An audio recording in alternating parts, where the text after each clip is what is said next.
Hello and welcome back to your channel Physics Safari. My name is Abhishek and this is going to be the fourth video lesson on the center of mass. I'm sure you must have gone through the previous videos and have learned those concepts properly. In the first video lesson, I have given you the intro of the center of mass. हमने second video में बात किया था how to find the center of mass of a two particle system, and in the previous, which is third video lesson, we had discussed how to find the center of mass of some continuous bodies. For example, we had spoken about the semi ring, semi disc, hemispheres and stuff like that. अब मैंने आपको बोला था कि you must remember those formulae, क्योंकि during the exams you can not derive those things, है ना. तो आई एम श्योर कि आपको फॉर्मूले याद होगा. आज के इस वीडियो लेसन में आप मेरे साथ साथ मुझे हेल्प करेंगे फॉर्मूले में, है ना. आप फॉर्मूले में हेल्प करेंगे और मैं आपको कॉन्सेप्ट को सीखने में हेल्प करूंगा. ठीक है जी. So with that deal let's quickly start and do some problems when we combine two or more than two objects with of different shapes or maybe similar shape, और उसका हम सेंटर ऑफ मास निकालना सीखेंगे. और उसके बाद I'm going to talk about the cavity problems if the time allows in today's lesson, or else next video में हम लोग cavity पे बात करेंगे. And I have decided कि I'm going to do multiple questions with you on that cavity problem. क्योंकि होता क्या है, just by teaching you with one और टू क्वेश्चंस आप खुद से प्रैक्टिस घर पर जाके तो कम ही करते हो और आप उस कॉन्सेप्ट को भूल जाते हो. तो मैंने डिसाइड किया है कि हम gonna practice with you people at least 4 to 5 questions on the your cavities problem.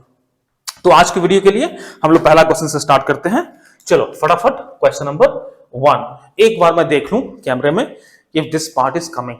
Fantastic, ये बहुत अच्छे तरीके से आ रहा है. ठीक है, चलो एक सिंपल सा क्वेश्चन है बच्चों की. I have a certain arrangement in which two masses, एक मास ऑफ 2 kg है, this is mass 2 kg is placed over here, और इसका जो थिकनेस है, द विड्थ है, दैट इज कितना मान लोगे, 1 मान लो, 1 मीटर है, and this length is 2 metre, ये आपका 2 मीटर है. We have one more mass placed on this, है ना, एक मास इस पे प्लेस्ड है on its on above this one, and इसका थिकनेस भी 1 मीटर है and its length also is 1 metre and the mass of this is 1 kg. आपको क्या निकालना है कि भैया इसका सेंटर ऑफ मास कहां पे लाई करेगा. Where is going to be the centre of mass of these two mass system arrangement. इन दोनों का सेंटर ऑफ मास कहां पे लाई करेगा, ये आपके लिए क्वेश्चन है बच्चों. वीडियो को पॉज करो और एक ट्राई तो खुद से दो. वन ऑनेस्ट ट्राई आपसे बनता है, आप इसको ट्राई करो. ठीक है, तो आई बिलीव कि आपने ट्राई कर लिया होगा. You must have given a very honest and a very stiff fight to this question, क्योंकि बड़ा सिंपल है. आप इसको जोर से मारोगे ऐसे ही ये लुढ़क जाएगा, ज्यादा इसमें टेंशन है नहीं. देखो आइडिया बहुत सिंपल है. Whenever you get this kind of questions, no, आपने करना क्या है कि you find, because it's very much symmetrical bodies, है ना, इसका आप सेंटर ऑफ मास निकाल लो. And we know that that's a point where we can assume the entire mass to be located, focused, है ना, सेंटर्ड. इसका सेंटर ऑफ मास निकाल लेंगे, वो कहीं सिमेट्रिकली, क्योंकि इट इज अ रेक्टेंगल, तो इसके डायगोनल के इंटरसेक्शन पॉइंट पे होगा. लाइकवाइज इसका सेंटर ऑफ मास भी इसके डायगोनल के पॉइंट ऑफ इंटरसेक्शन पे ही होगा. Now this system would be replaced by a two particle mass system जिसका mass is m1 1 kg and 2 kg respectively होगा. और क्योंकि इसमें कोऑर्डिनेट्स दे रखे हैं तो हम इसको your r center of mass would be given as mr summation of mr upon summation of m करके निकाल लेंगे. बहुत आसान है, कोई दिक्कत नहीं. एक क्वेश्चन आपके साथ हम बहुत ही रफ्तार में जल्दी से करना चाहते हैं. ठीक है, ओके.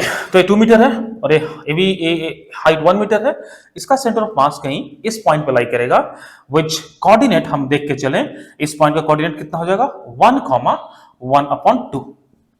इस पॉइंट का कोऑर्डिनेट हो जाएगा बच्चों 1/2, 1 इस तरफ से और हाफ इस तरफ से. ये आपका हो गया सेंटर ऑफ मास. तो हम अज्यूम करेंगे m1 जो है हमारा 2 kg का, वो इधर लोकेटेड है, ऐसा हम इसको अज्यूम कर सकते हैं. नाउ लाइकवाइज इसका सेंटर ऑफ मास कितना हो जाएगा कहीं एट दिस पर्टिकुलर पॉइंट, तो कितना हो जाएगा, क्योंकि ये 1 है तो ये हाफ हो जाएगा, और y कितना हो जाएगा, 1 + ½ 3/2. तो इसका x कोऑर्डिनेट 1/2, y कोऑर्डिनेट 3/2 हो गया. कोई मुश्किल वाली बात तो अपने पास है ही नहीं. अब क्या करेंगे, सो बेसिकली हमारे पास एक 2 पार्टिकल सिस्टम का सिचुएशन आ गया है. So this could be taken as your mass 2, इसको मान लो मास 2, इसको मान लो मास 1. So now you have a situation where we have two particle system of masses 2 and 1 kg respectively having the coordinates of x and y as per the given thing. तो बच्चों इसका centre of mass x centre of मास क्या हो जाएगा? x centre of मास क्या होता है? m1 x1 plus m2 x2 and upon m1 plus m2. Likewise, we can have the y center of mass, that is going to be m1 y1 plus m2 y2 upon m1 plus m2. अब क्या value put कर दोगे और आपको answer बहुत ही मजे में easily आपको आंसर मिल जाएगा। इसमें कोई भी इश्यूज आई बिलीव कि आपको होना चाहिए ही नहीं, है ना? तो फटाफट देख लेते हैं इसका कितना हो जाएगा जी। फटाफट निकाल दो। m1 कितना है 2, x1 कितना है 1, तो 2 into 1 फटाफट करते हैं। m2 कितना है जी 1 kg 1 और x कोऑर्डिनेट कितना है 1/2 बच्चों, तो हो गया आपका 2 times of 1 plus 1/2 times of 1। नीचे मास कितना हो गया 2 + 1 3, कितना हो गया 2 + 1/2 4 5/3, ये आपका हो गया 5/3 metre is the x coordinate. Likewise we can easily find the y coordinates, कोई भी मुश्किल इसमें है ही नहीं। m1 कितना हो गया 2, y1 कितना है इसका 1/2, तो 2 into 1/2 लिख देते हैं फटाफट, 2 into 1/2। Now m2 y2, m2 कितना है 1, y2 कितना है 3/2, तो 3/2 और भाई टोटल मास कितना हो गया आपका 3, तो ये तो गया तिलवेस ने कट कट कैंसिल, है ना? तो क्या हो गया 5/3 हो गया। क्या बात है, ये भी 5/3 ही आ रहा है। कुछ हमने गड़बड़ तो नहीं किया? देख लेना मास्टर ने कुछ गलत तो नहीं किया है ना, ऐसा तो लगता नहीं है। चलो होगा तो आप लोग उसको ठीक ठाक कर ली हो। अच्छा एक सेकेंड, ओहो here I made the mistake, 4 + 1 5/2 और 3, तो 5/6 हो गया ना, my bad. And here also will be having how much 2 + 3 5/2 5/6। चलो बढ़िया है। तो इसका x कोऑर्डिनेट और y कोऑर्डिनेट आपका जो आ गया वो हो गया 1 5/6, 5/6 पे है। तो आपका निकाल लो सेंटर ऑफ मास का जो कोऑर्डिनेट लिखोगे आप 5/6, 5/6 पे होगा। कोई दिक्कत नहीं ना? बहुत अच्छे। चलो हम लोग फटाफट आगे बढ़ते हैं। ठीक है जी, चलो फटाफट हम लोग एक और क्वेश्चन की तरफ बढ़ते हैं। Let's say question number 2। देखो बहुत ही जनरल क्वेश्चन है, बहुत जगह आपको ये दिखने मिल जाएगा। लेट अस सपोज एक लैमिना है टी शेप में, ठीक है, एक टी शेप का एक लैमिना है और इसके डायमेंशंस पे ही पूरा क्वेश्चन लाई करता है कि कैसे इसके डायमेंशंस दे रखे हैं। मान लो इसका मास m है, इसका मास भी m है और इसका मास भी m ही है। Let's say that this thickness is 2 metre, ये 2 मीटर का है और इसको हम मान लेते हैं आपका 4 मीटर मान लो ना, ये आपका मान लो 4 metre. Same is the dimension of this, ये भी थोड़ा इसको और बड़ा कर देते हैं ताकि देखने में सिमेट्रिकल दिखे, है ना? तो ये भी आपको 2 ही है, this also thickness is 2 metre only और इसका जो हाइट वाइट है वो सब वही है, सारा same dimension. This is also 2 metre और this is 4 metre. You have to find the center of mass of this two body system, two bodies arrangement। कोई मुश्किल वाली बात यहाँ पे भी है नहीं। आप क्या करोगे, इन टू पार्टिकल सिस्टम को आप 2 सिस्टम को जो 2 कंटिन्यूअस मासेस हैं इसको आप 2 पार्टिकल सिस्टम से रिप्लेस करके फटाफट आंसर ले आओगे। इट्स रेक्टेंगल 2 और ये 4 है, तो इसका सेंटर ऑफ मास कहाँ लाई करेगा, इस लेवल से 1 मीटर अबव, और अगर यहां से देखते हैं तो 2 मीटर इस तरफ, तो कहने के यहां लाई करेगा, वो वहां लाई कर रहा है। और बच्चों एक और इसमें इंफॉर्मेशन आपको मैं दे दूं कि ये 1 मीटर है, ठीक है, तो ऑब्वियसली ये भी 1 मीटर ही होगा क्योंकि 2 मीटर है तो 2 + 2 4 हो गया ना। This information has to be given और एल्स वो शिफ्ट इधर उधर कर सकता है और क्वेश्चन में बदलाव हो जाएगा, then that's gonna be a different whole sort of question. इसका सेंटर ऑफ मास कहां लाई करेगा, ऑब्वियसली इधर। नाउ द पॉइंट इज कि ये जो दिस हाइट इज 1, आपका 1 मीटर हो गया, this height is going to be 2, तो ओवरऑल ये जो डिस्टेंस है, let's suppose this is your m1 जो कि m ही है और दिस आल्सो इज m जो कि m ही है, तो this gonna be distance between these two is how much, just यहां से 2 मीटर और आपका दिस इज 1 मीटर, करेक्ट है जी। तो इसको अज्यूम कर सकते हो आप 2 particle system of equal masses and the distance between them is how much 3 metre, distance between them is 3 metre. काफी आसान है, कोई दिक्कत वाली बात है नहीं। Now since the masses are equal, आपका सेंटर ऑफ मास कहीं exactly at the mid point lie करेगा जो कि 1.5 metre above from here, 1.5 metre from this point, इस पॉइंट से 1.5 मीटर ऊपर लाई करेगा, व्हिच मींस इसका सेंटर ऑफ मास इस पूरे सिस्टम का कहीं ना कहीं यहां पे लाई कर रहा होगा. That is going to be the centre of mass of the entire these two masses system. कोई दिक्कत बच्चों नहीं होना चाहिए. आगे बढ़ते हैं. I think there were some issues in the recordings. बीच में कुछ डिस्टर्बेंस हो गया था ना. कोई नहीं, चलो आगे हम देखते हैं इसको. एक और क्वेश्चन देखेंगे. नंबर 3. लेट अस से कि I have a solid hemisphere. I have a solid hemisphere. एक अपना एक ऐसा सॉलिड हेमिस्फीयर है and the radius of this is taken as r.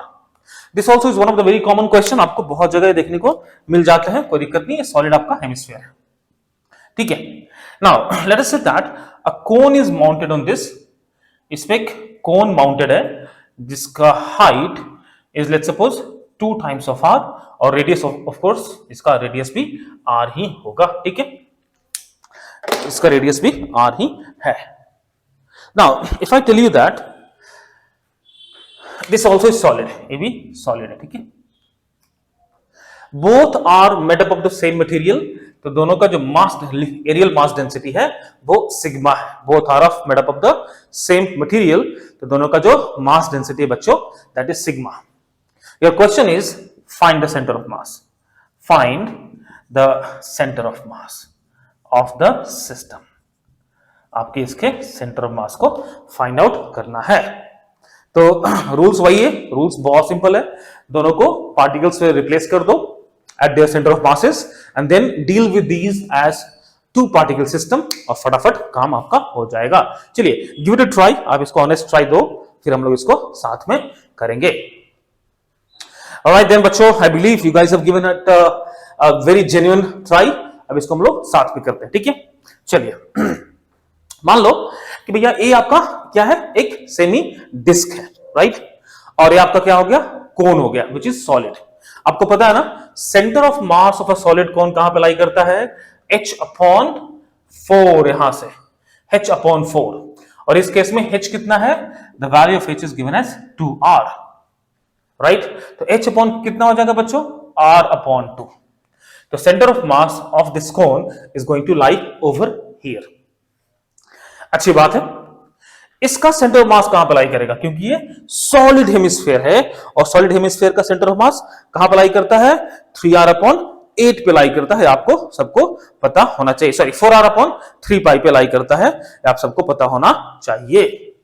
तो ये जो डिस्टेंस हो जाएगा यहां से यहां 4r/3π, 4r/3π पे आपको यहां पे लाई कर रहा होगा.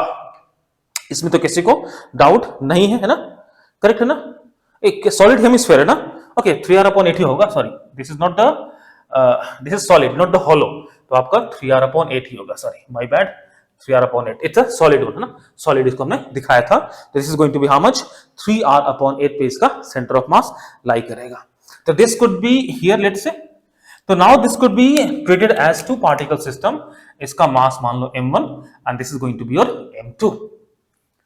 Now understand one thing, in these kind of questions step बहुत simple है. आपको masses निकालने होंगे.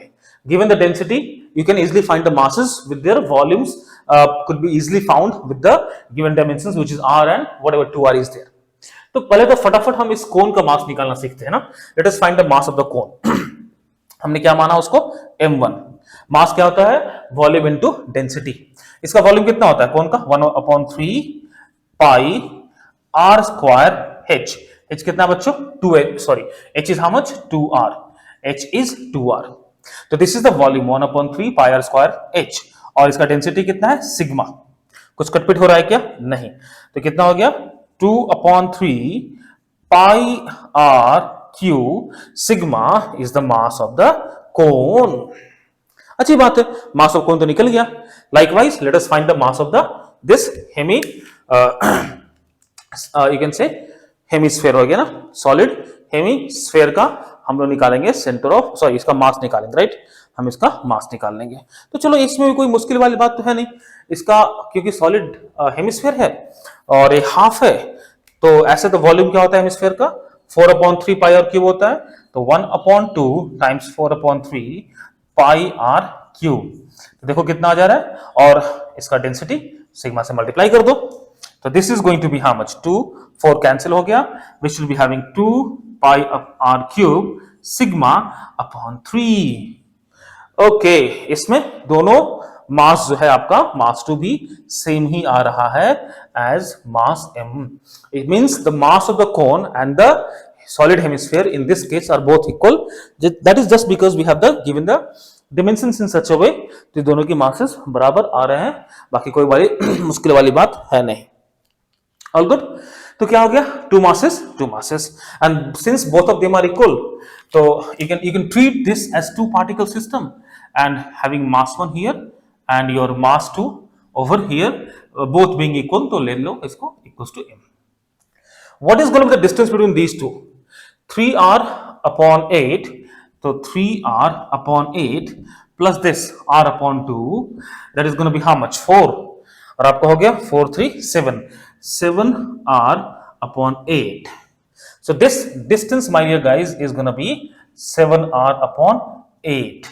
चलो कोई बात नहीं। now since the masses are equal, इसका सेंटर मास कहां लाई करेगा बच्चों, at exactly in the mid of these two। तो यहां से अगर if I just take the distance from here, that should be half of this, तो half of 7r upon 8 कितना हो गया, 7r upon 16। It means the center of mass of these two systems is going to lie at 7r upon 16 from this distance, from this point। But question में अगर पूछता है कि इस point P से कहां पे center of mass है, where is it from the point P, तो अपने को डिसाइड करना है कि P से कहां है वो। Okay, so for that we need to understand कि 7r upon 16 इस P के नीचे आएगा या फिर इसके ऊपर आ रहा है, वो अपने को देखना होगा। Until unless we know that we cannot actually locate the center of mass। इसका हम center of mass कहां पे रखें ये अपने को पता चलेगा नहीं, है ना। चलो ठीक है, वो भी कोई मुश्किल बात तो है नहीं। देखो जी, ये 7r upon 16 है और ये डिस्टेंस कितना है 3r upon 8। हम फटाफट चेक कर लेते हैं कि दोनों में ज्यादा बड़ा कौन है, विच इज ग्रेटर। तो ये आपका हो गया 3r upon 8 बच्चों, और ये हो गया आपका 7r upon 16, है ना, ठीक है ना। 3r upon 8 या फिर इजिली कैलकुलेट इससे कर लो ना, वो ज्यादा सेफ अपने के लिए ना, this is easy for the calculations. तो ये हो गया आपका r upon 2, उससे भी कंपेयर कर सकते हैं। तो कितना हो गया, दिस इज 16 और ये हो गया 14, इसका मतलब कि ये बड़ा है, करेक्ट। तो r upon 2 है, that is more than 7r upon 16। That means the center of mass of these two system is going to lie somewhere here। यहां से वो कुछ डिस्टेंस ऊपर पे ही लाई कर रहा होगा। कितना ऊपर लाई कर रहा होगा वो भी निकाल सकते हैं हम लोग, that also we can easily find। ये आपका कितना है 7r upon 16, करेक्ट है जी। और ये आपका कितना है r upon 2, ये आपका हो गया r upon 2। अच्छा देखो एक बात समझो, यहां से लेकर यहां तक, और ऐसे ले लो यहां से लेकर यहां तक 7r upon 16 है, करेक्ट है ना। Sorry, this is r upon 2, my bad. यहां से लेकर यहां तक, from here to here it is 7r upon 16। तो can we not find this distance, हाँ आराम से निकाल सकते हैं। r by 2 minus 7r upon 16, तो r by 2 minus 7r upon 16, so that is going to be r upon 16। It means बच्चों ये जो डिस्टेंस होगा इसको अगर हम इसको x मान लें जो सेंटर ऑफ मास है, तो आपको x हो जाएगा इतना, और x का वैल्यू कितना हो गया r upon 16 from this point P से इतने डिस्टेंस ऊपर इसका सेंटर ऑफ मास हो जाएगा, जो कि कोई भी मुश्किल बात है नहीं। चलो फटाफट we will go to the next question. Okay, having done this let us quickly move towards the next question. एक क्वेश्चन और हम लोग फटाफट करते हैं, ठीक है जी, ऑल गुड। तो इसको हमने इरेज कर लेना है so that we will get some space to solve. I believe कि आपने इसको अच्छे से समझ लिया होगा और नोट कर लिया होगा, तो मैं इसको भी क्लियर ही कर देते हैं ना। Let us clear this as well. चलो जी साफ हो जाओ। चलो चलो चलो चलो चलो ओके। तो आप लोग पढ़ाई मन लगा के करना, अभी बिल्कुल भी टाइम पास नहीं करना आप लोग, करेक्ट है जी। These 2 years are going to be very very क्रूशियल्स।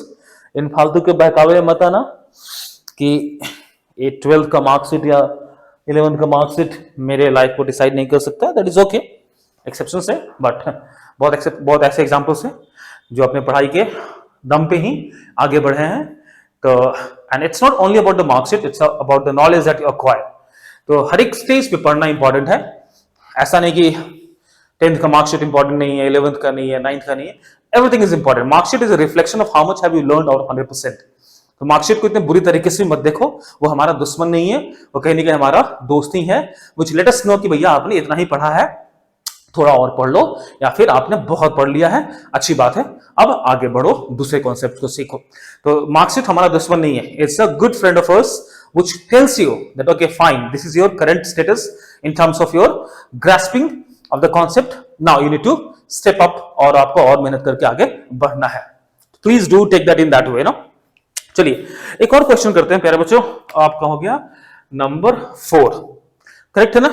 एक बहुत सिंपल सा एग्जांपल है and I would like to discuss that with you, क्योंकि थोड़ा सा उसमें calculations could be a tricky thing, but I'm sure you guys would be able to handle that. आप उसको easily handle करोगे। Let us suppose कि एक L shaped का एक लैमिना है। We have L shaped lamina. L shaped का एक लैमिना है and the mass of this L shaped lamina tick tick tick tick tick tick tick tick tick is m. इसका मास m है। There is one body or particle mass is kept here. इसका भी मास बच्चों m ही है, which is touching this lamina. इसके and point पे वो रखा हुआ है, अच्छी बात है। You have to find the center of mass of this L-shaped lamina and this mass system. दोनों का मास हमने m रखा है। Find the center of mass. Find the center of mass. अब आपको इसके सेंटर ऑफ मास को फिगर आउट करने हैं। देखो ऐसे तो कोई मुश्किल काम नहीं है, वही same rule, locate the centre of mass, replace that object by a single particle of equivalent mass, उस पार्टिकल से कोऑर्डिनेट्स को निकाल लो and then treat the entire system as two particle system। बल्ले बल्ले, और क्या चाहिए जी, है ना। बहुत आसानी से हम इसको कर सकते हैं। Okay, now the first thing is that what we need to understand कि इसका सेंटर ऑफ मास किधर होगा। ऑब्वियस जो लैमिना है एल शेप्ड का, इसका सेंटर ऑफ मास होगा किधर। बच्चों ध्यान से देखो अच्छा इसका लेंथ भी हमने देना होगा, let suppose length is L, है ना, इसका लेंथ भी एल। अच्छी बात है। One thing is quite clear, it's a uniform mass distribution, तो इसका L upon 2 पे इस part, I'm talking about this vertical part, at this distance we can have the center of mass. L upon 2 पे इसका center of mass होगा। Likewise, L upon 2 from here we can have the center of mass. I'm talking about the L shape, अभी हम L का बात कर रहे हैं।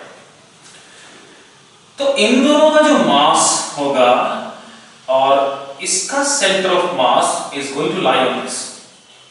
मैं थोड़ा डायमेंशंस लिख देता हूं for the better understanding. This is going to be your L/2, ये आपका हो गया L/2। बच्चों this also is going to be your L/2, ये भी आपका L/2 ही है। Since both are equal masses, तो इसका centre of mass is going to be exactly at the mid point of this line. इन दोनों का सेंटर ऑफ मास कहीं एग्जैक्टली सेंटर पे लाई करेगा। तो that is going to be the centre of mass of L shaped lamina। यहां पे centre mass हो गया। ब्लूप्रिंट बड़ा सिंपल है। अब हम इसके सेंटर ऑफ मास इस पॉइंट से इस पॉइंट का जो डिस्टेंस है उसको लेंगे और उस पे हमारा फाइनल सेंटर ऑफ मास आ जाएगा। So this is going to be the final center of mass. Center of mass final.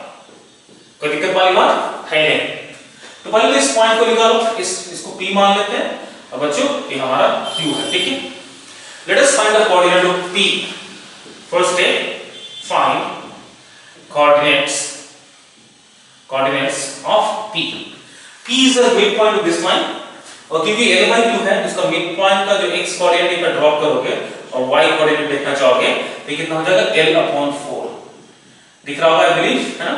और ये भी कितना हो जाएगा L/4। तो P का कोऑर्डिनेट तो बहुत सिंपली मेरे को मिल गया L/4, L/4। तो ये मेरे को मिल गया L/4। अच्छा थोड़ा ढंग से देते हैं, L/4, L/4 is the coordinates of the point P। कोई दिक्कत नहीं है ना। Now let us look at these two। इसको देखो, this also is mass m, this also has a mass m। तो now let us take two mass, हम दो मास को लेकर चलते हैं, P और Q, P और Q, P P and Q. Mass is how much? M. Mass is also M. Coordinates of P already we know, which is L upon 4, comma L upon 4. बच्चों, the coordinates of Q is going to be how much? L comma 0. That is going to be L comma 0. और अपन को इसका centre of मास निकालना है. अपन को इसका centre of मास निकालना है. कोई दिक्कत तो नहीं है ना? तो डेफिनेटली हम इसका सेंटर ऑफ मास इजीली निकाल सकते हैं. तो वैसे तो देखो तो कोई दिक्कत नहीं है, ये तो इजीली ऐसे ही बन सकता है. पहले इसको हम प्रोसेस से करके दिखाते हैं, फिर आपको बताएंगे फटाफट कैसे इसको लिख सकते हो.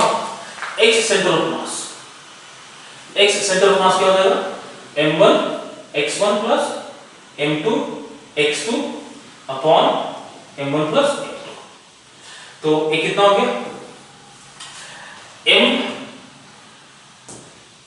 Times L upon 4 plus m2 m times L upon 2 times of m.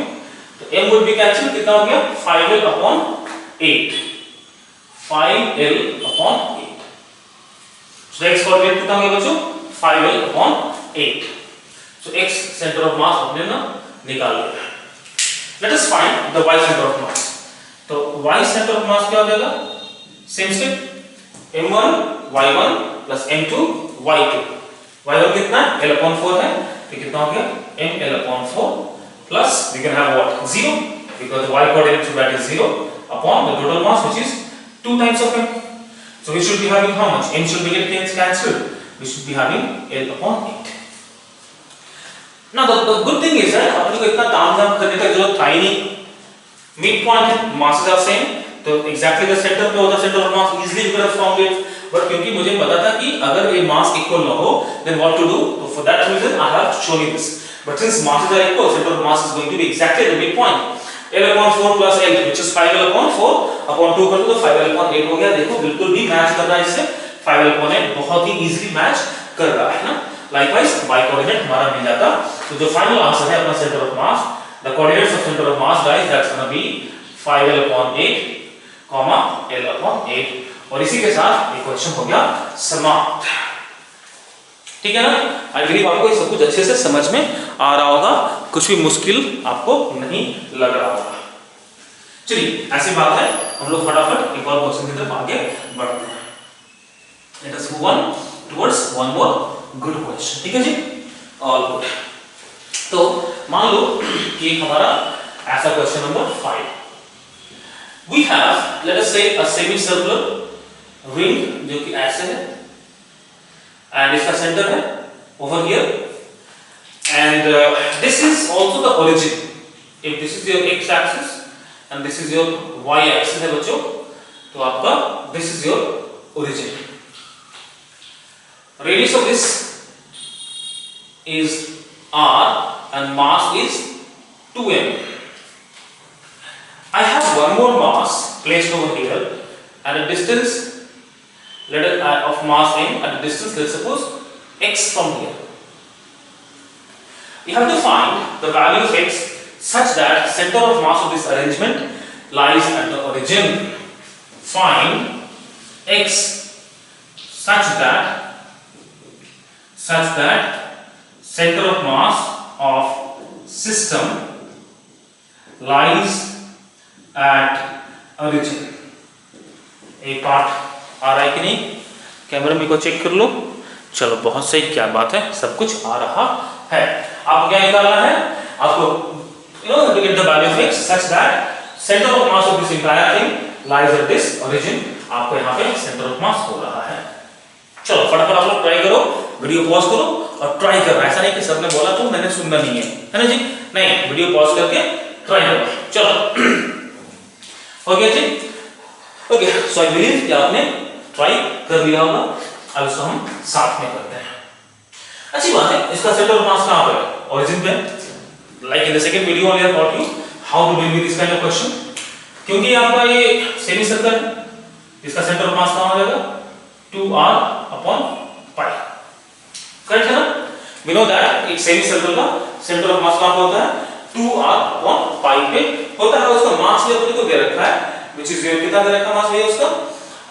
2m दे रखा है. 2m इसका मास दे रखा है.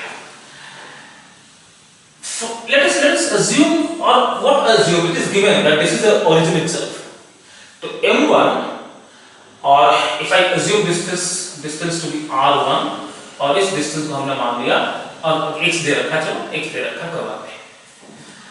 From origin this mass is lying towards left, so a r1 negative, right में है वो हो जाएगा positive. Center of mass is here, so I can assume this to be two particle system. I can assume this to be a two particle system having mass 2m over here and and having mass over here. This distance is, let's suppose, x, और बच्चों ये distance अपने को दे रखा है 2r upon pi. This distance is 2r upon pi. तो ये निकालना कौन सा मुश्किल काम है? You know, अगर आपने मेरा सेकंड वीडियो देखा होगा तो आप इजीली बना लोगे. 2m अरे चलो भाई साफ से लिख देते हैं ना.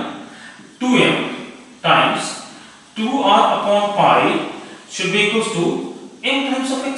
क्या दिक्कत है ना जी? तो कुछ कैलकुलेट हो रहा है क्या? Of course we are having some cancellations. m get cancelled. That means x is going to be how much? 4r upon pi. कितना अच्छा क्वेश्चन हो गया और कितने इजीली इसको हमने कर लिया ना. So that is the beauty. It might have looked complicated in the beginning because of the language, but at the end of the day it came out quite easily. है ना? Right there. Okay. So this brings us to the end of this video lesson. I believe, मुझे पूरा उम्मीद है कि आपको कुछ सीखने को मिला होगा in this particular video lesson. Next video में I'm going to talk about the cavity problem. तो उसको आप बिल्कुल भी मिस मत करना. Not just in class 11th, you're going to see those kind of things in class 12th as well. आपको class 12th में भी वो देखने को मिलेगा. और अगर आप अभी अच्छे से कर लेते हो, then in class 12 you will feel why sir is doing it again and again. और आपको पता रहेगा, है ना जी? ठीक है. तो that's all for the day. I'm going to see you in the next video. Till then, keep studying and keep learning. And do not forget to like, share and subscribe if you like the way I teach. इससे हम दोनों का progress होगा. ठीक है? So thank you for watching. I'm going to see you in the next video. Take care. Bye everyone.